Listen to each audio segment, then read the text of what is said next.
Hey, welcome, all my right thinkers. Thanks for tuning in to check out your boy, P Funk.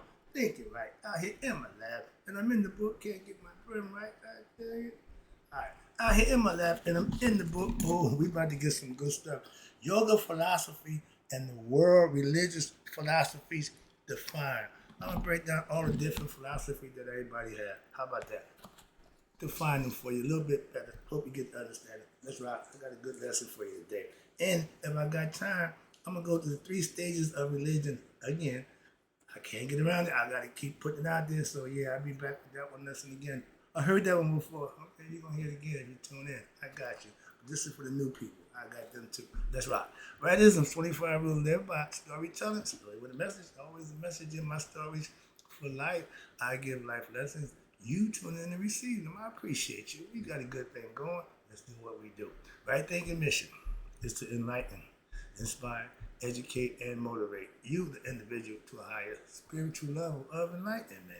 Right thinking's way of life through mental and spiritual discipline practice daily will help and guide you to obtain your goal of reaching spiritual enlightenment, aka know thyself. My mission is that all right thinkers know thyself. If you're a right thinker, your goal is to know thyself. See where we're going with this? Let's get there together. So I asked the question, do you know you? Well, I'm through. That's what I do for you. Excuse me. A person who knows not and knows not that they know not is foolish. Disregard them. Don't be them. A person who knows not and knows that they know not is simple, but you can teach them. That's why I do what I do for you. I appreciate you too. Stay tuned. I got more for you. A person who knows not, a person who knows not and believe and think that they know is dangerous, avoid them. I do. A person who knows and knows not that they know is spiritually asleep. I can awaken them. I'm the spiritual alarm clock here to wake you up with knowledge of self. That's what I do for you. A person who knows and knows that they know is wise. Follow them. All these persons reside in you. Right thinkers know thyself and to might not be true. All right, right thinkers, let's talk about P-Funk philosophy on yoga philosophy and the world religious philosophies defined. So I can try to break it down to you real quick. There's a bunch of simple ones, but let me talk about it right quick. Yoga, first of all, yoga philosophy is disciplines that have developed independently, 5 separate categories to the major ones and some more, but as well as in conjunction with some religious philosophies. Because you're religious don't mean you are spiritual, okay? It may be accurate to say that yoga, again, is a science unto itself. Religions have used and even incorporated into their religious philosophies and practices by relating the yogic principles to symbols such as deities, gods, goddesses, angels, saints, sages, etc. The following is a brief description of a few yoga philosophies in comparison to the philosophies which develop alongside it. We're going to go to yoga, we're going to go to the Vedantas, we're going to go to monotheism, polytheism, totemism, pantheism, panentheism, Kemetism, and Hinduism, and Mahayana Buddhism. And those are all the different philosophies that have their own particular understanding and breakdown. Let me go through them for you right quick. First, let's do yoga philosophy. That would be more in the lines of right thinking philosophy, because I pretty much follow the same concepts. The Vedas. Matter of fact, I have all these pretty much in my spiritual gumbo philosophy. What's this? Yoga philosophy, it means human consciousness, meaning individual, and your goal is to connect with your universal consciousness, which we call God. Or in reality, what? One and the same. We need to know that. Being ignorant of that fact makes you ignorant of who you really are. My goal is to get you conscious of who you really are. All right?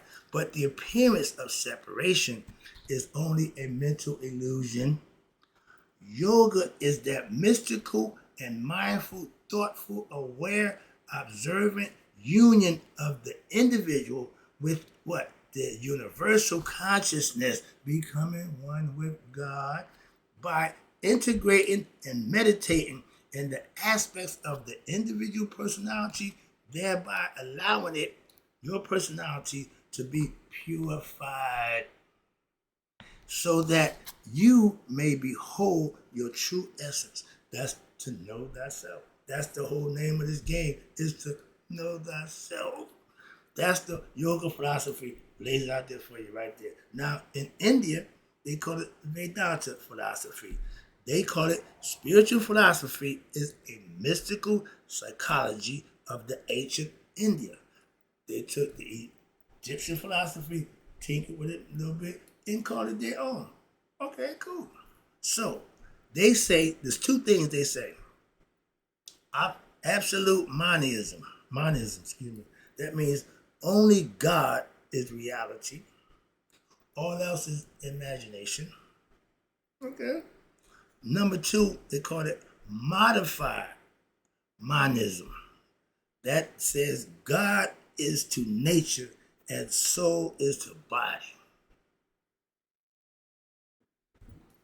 God gives nature life, right? The spirit, the soul, give the body life. Make sense? I get the concept out. You don't have to practice somebody's philosophy, but you need to be able to understand it and respect it for what it is. That's what they follow. That's what they philosophize about. That's not, I don't have a problem with that. Everybody has one. I got one. So again, understand them. That's what they feel, and that's right on point. I can understand that. Okay? Now, monotheism. One God. Okay? Monotheism means the belief in the existence of a single God, but deals with, now listen to the definition of monotheism. Monotheism means the belief in the existence of a single God is in the universal, God in the universe, excuse me. Christianity, Judaism, and Islam are all considered major monotheistic religions, meaning they recognize one God. I'm with you. I'm with it. Let's go. Again, understand it. As you go along, as long as it makes sense, I'm with you.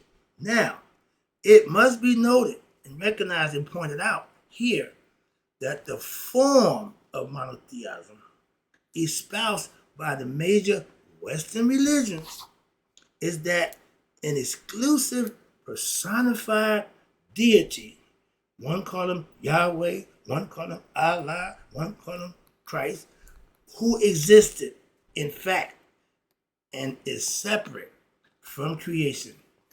That's why I pull the cord. Why I'm get off. This is my stop. If you can try to sell me on God being separate from me, I'm not riding that train. That's all. That's my choice, my decision. I listen to the people, atheists. Now the guy's an atheist. He tell you he's an atheist. He tell you why he explains himself. But all y'all calling what y'all believe, that goes nowhere. It don't serve a purpose for nobody but you, because you believe it. You want everybody to believe what you believe. Don't waste your time with that. I don't push a belief on nobody. I give philosophical concept and points of view and facts proven through history. I don't make nothing up. So I don't have time to sit here and wonder. No. You can think what you want and believe what you want. That's your right. But it tells you here that monotheism concept is that God separated. And in contrast to true monotheism of our ancient Egyptians and the Hindus and the Gnostic Christians. There was Gnostic Christians before they were just Christians. All tradition and visions of what? A single supreme deity that is expressed as the supreme deity for all other traditions as well as the phenomenal world. It is not exclusive but universal. This God is all of ours. Not one God is my God and he says for how. That's monotheism from an egoistic point of view. And low, to me, narrow-minded and egoistic. So that's why I read that to you to show you that's the philosophy. They got the right to believe what they want. If you want to be part of them, that's what you got to follow. If I want to be Christianity and they ask me, do you believe that Jesus Christ is the Son of God? I'm going to say no. But no. Don't care. No. So I can't be a Christian. Ask me Muslims. You eat pork? Yep. You gonna stop? Nope. You can't be a Muslim. Okay. Moving on. See, that don't change nothing for me. What you believe and what I eat, all those things that you make your choice for, that's your right. But it ain't gonna be forced on me. Respectfully, I ain't trying to force it on you. Polytheism. Okay, what that mean? More than one God. In Egyptian practice, God and everything that come behind him. We keep saying this, so again, everybody has the right to set their philosophy. So polytheism means the belief or the worship of many gods. In India, they got a bunch of gods. My man Sadi said, we got over 3 million gods and we have some more. We can be more creative. We could think of something else to make God represent. If you make your God, you got to show allegiance, worship, and certain things to that God. Why? In order for you to reap the benefits of worshiping a God. You didn't know that? Moving on. That's why they say prayer without works means nothing. If you ain't doing nothing, God ain't hearing your damn prayers. Excuse me. All right? That's the concept. So, such gods with an S. What did the Bible say? Let us make man in our image. Well, it was more than one. That means he ain't God. So usually they have specific attributes or functions. God's title is God. What his attributes are, that's what makes him God. So whatever name you call him by, Allah, this Simbumba, Ishkabibu, don't make a difference. His functions is what makes him God. And you want to serve and worship him, not in what you think, but in deeds. Okay, that's what he recognizes. Why? He returned the favor. I'm a philosopher. I'm not religious, but I get blessed every day. Why? Because how I live. I know that. So I don't need a religion to do that. Totemism. This is the one about the animals. They got the wrong interpretation, but they put the animals as God. Totemism is that belief. Now remember, all these philosophies is based on what? Belief. Understand that. Totemism is the belief in the idea that there is a relationship between kinship, groups of specific animals and planets. Many scholars believe that religions which use these symbols are primitive because they are seen as worshiping those animals themselves. Misinterpretation. When you see the falcon head on Ra, it ain't but 4 people who got that head, so it ain't for everybody. It signifies a certain aspect of your character, the highest, level. So again, misunderstanding about the animals. So they worship the animal, no they didn't. The gift and the quality that God gave that animal, they used that to recognize it. So again, animals in themselves. However, when the mythology behind the beliefs is closely examined, more, check it out. The totems are understood as symbols of specific totalitarian deities which relate you, the individual, to a group and also to a greater workings of nature, understanding nature on the gifts that they give those animals, and the ultimately understanding God. That's the totemism. Pantheism. Okay? Pantheism, again, you got the absolute, you got the modified.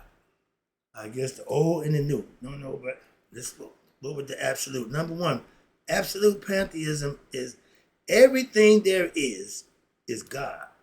God and creation are one. I agree. I got a problem with that. Yeah, everything comes from the one. Now, the modified pantheism says God is the reality or the principle behind nature. Ding, ding, ding, ding. That's my girl. Maya. Not here balanced, not here like, that's straight Maya. Principles. That's what she based on. Okay, that's what she represents. So pantheism understand it very well. Okay. Now they got panentheism.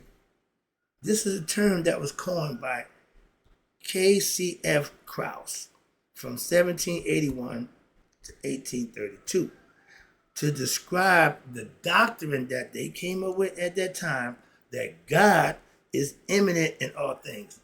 but also transcendent. So that every part of the universe has it has its existence. Excuse me, in God. Yeah, that ain't nothing new. You didn't that ain't profound. Excuse me, calm down.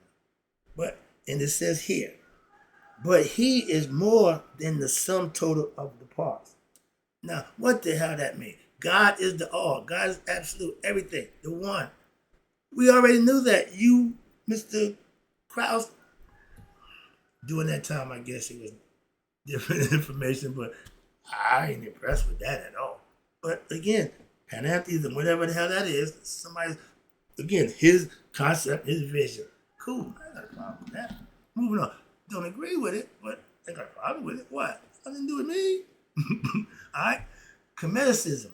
This is where right thinking philosophy spins off from Shitat Netta, Smatawi, Maya philosophy. All these are principles and philosophical concepts that you can practice and manifest. And it's known as ancient Egyptian philosophy, or more understanding, Egyptian yoga. We had a yoga philosophy out of Egypt. Yeah, it started in Egypt. We just don't run around. Yeah, we got the philosophy. Let's go. Comedicism. Monotheistic, meaning the one God, the absolute. Polytheism, understanding he had God and goddesses, nature, Shu, Tefnu, Gab, Nu. Those are all opposites from the one God. Everything after him came into pass. We know that. Okay. Philosophically, that's what makes it polytheism. We worship more than one God with understanding. Simple. They're all principles of nature, the first five. We don't worship it. We worship the sun. We better worship the air that we breathe. We need to worship the water that cleanses us and freshens us from above.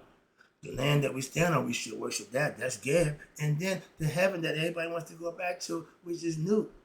All these is elements, concepts, and principles. We as spirit beings having human experience have to master and learn them in the physical world and live by them to what? Cleanse our soul, become conscious of who we are, which is God in the flesh, and move on. As this is over, go back home and rest for eternity.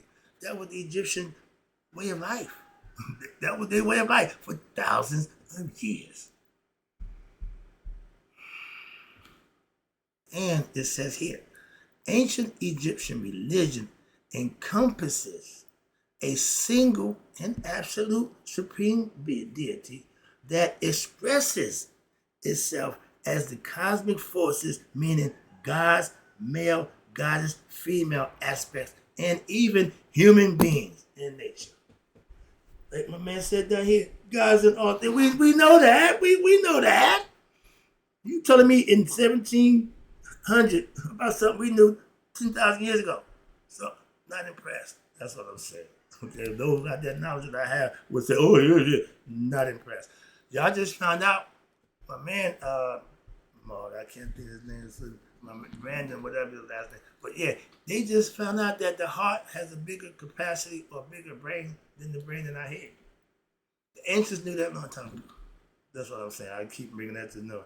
Okay, I got one more for you. Hinduism. Now, Hindus are landmass. They're in a group of people. They call them Hindus because they live in the Hindu area. So they philosophy, and they got Hinduism and the Mahayana Buddhism. Okay, those are who live in that area in the environment. The Buddhists, Tibetan monks all up in there. But their philosophy is real quick and simple: monotheistic and polytheistic. One God and other gods.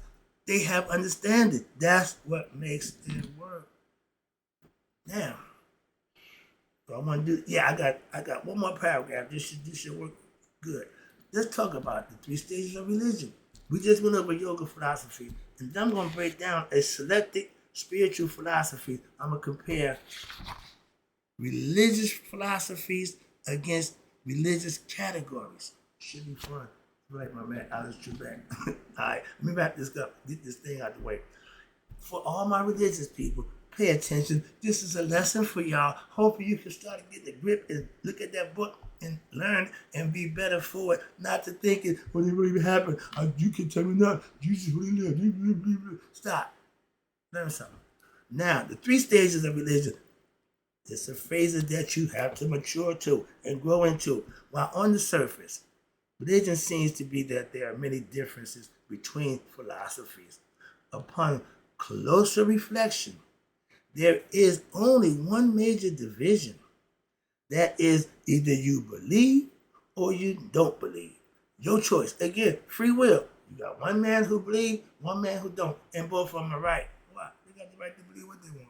That's why. Moving on, I keep using that concept. Now, amongst the believers, let's talk about y'all, all right? There are differences of opinion. Who cares? The rules said this. They said this. That's what you do. As to how, what to believe. Really? This is the source of all the trouble that rises between religions. Internal. First of all, if y'all ain't got y'all stuff together, the people on the outside, how the hell they supposed to get it? This is because ordinary religion is pretty much diastic, and it's based on traditions from different cultures and customs, which are themselves based on their specific cultures. And since all cultures vary again from place to place and from time of history to another, and there will always be some variations in the spiritual tradition. Because y'all got Pentecostal, this one and that one, and Holy Rollers and Baptists. And man, why? Differences in opinion in the religious stop at the top. So there is differences. These differences will occur not only between cultures, but even within the same culture sometimes. Seventh-day Evangelists. Man, y'all got all kinds of spin-offs. There's a bunch of them. 600 denominations. That's ridiculous.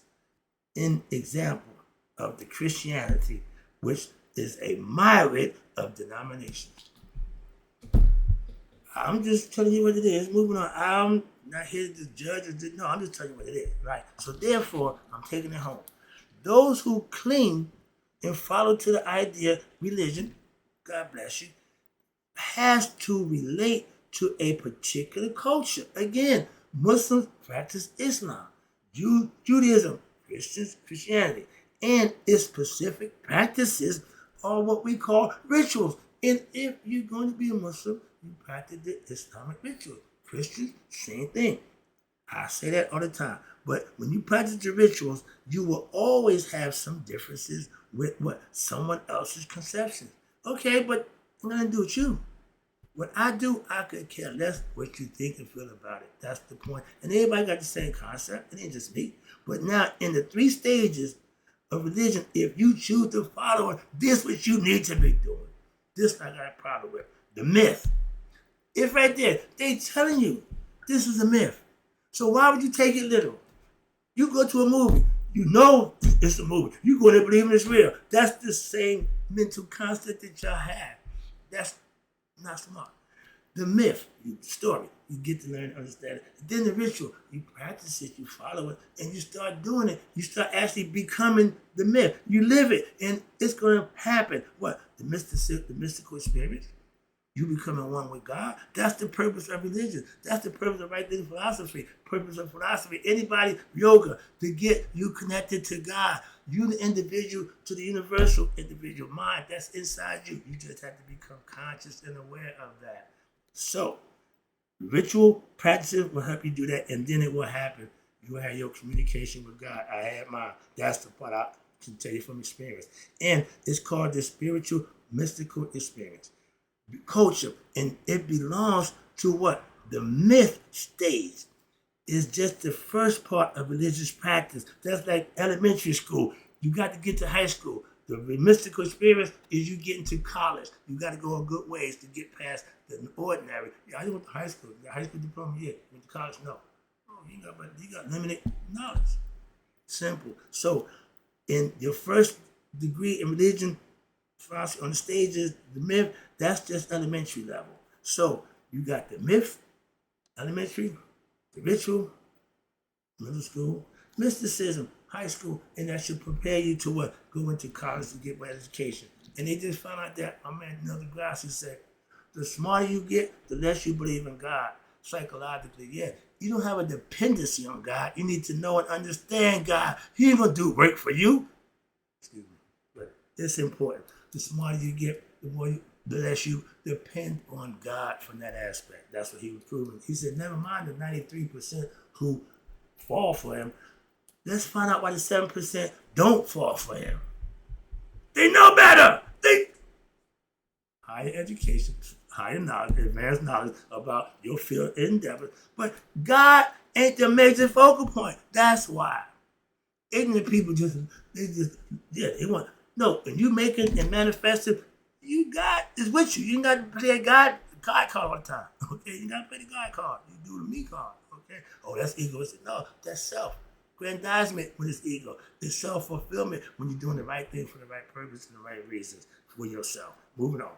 Any important thing which will be developed throughout this book, volume, is to complete practice of one's religion. That is in its three aspects. The first being mythology, second being ritual, third being what they call the metaphysical or the mystical experience, becoming one with God. That's what the Christians are supposed to do, become like Christ. You and the Father become one. I ain't got time to preach that philosophy, but that's what y'all say. Y'all don't have a clue because y'all don't do it. Mysticism, mystical philosophy, theology, at the first level of human being learns what? The stories and the tradition of the culture for the religion. At the second level, you get the ritual. That's when you learn him and you practice by going in the first Sunday, you take communion, you practice, you talk about Christ, you go to Sunday class, Bible study. And at the third, oh, don't forget, I'm a prayer warrior, okay? I'm involved. And at the third level of spiritual aspiration is you to be led to actually go beyond the myth, move on through the rituals, in order for you to attain what they call the ultimate goal for all religion. What's that? The same goal for my right thinking philosophy, to know thyself. This is an important principle because many religions present different aspects or philosophies at a different level, and an uninformed onlooker may label it as primitive or idolatrous, etc., without understanding what is really going on. For example, Hinduism and ancient Egyptians' religion presents polytheism, meaning duality, and the first two levels of the religious practice, y'all do the same thing. However, at the third level, mysticism, the practitioner, you are made to understand that all of the gods and goddesses that's being worshipped, pay attention, do not exist. There are principles, concepts, mental philosophies, in fact, but are in reality only aspect of the one single transcendental supreme being we know as the one, the supreme self. This is evident in the Per Imheru, aka Book of Coming Forth by Day. That's the book I'm reading to you right now. Y'all call it the Book of the Dead. Okay? And this is part of the lesson I'm teaching you to get you through the book. And I'm going to take you to the next level, where right here. In the area of yoga philosophy, right thinking philosophy, and the category of monism, there are little, if any, differences in the philosophy. This is because these disciplines, that's what they are, belong to the third level of religion also, wherein the mysticism reaches its height. And the goal of all mysticism is to transcend from the phenomenal world and all mental concepts. Ordinary religion is a part of the world and the mental concepts of the people, and must too be what? Ultimately transcended. The purpose of religion is to get you to know God. How's this working out for y'all? We're number one, Christians. Okay, but religion, I'm being shot to hell. But I'm not here to digress. I'm not here to brag on it. I just broke it down for you. And if you follow the tenets or whatever you practice, you're good by me.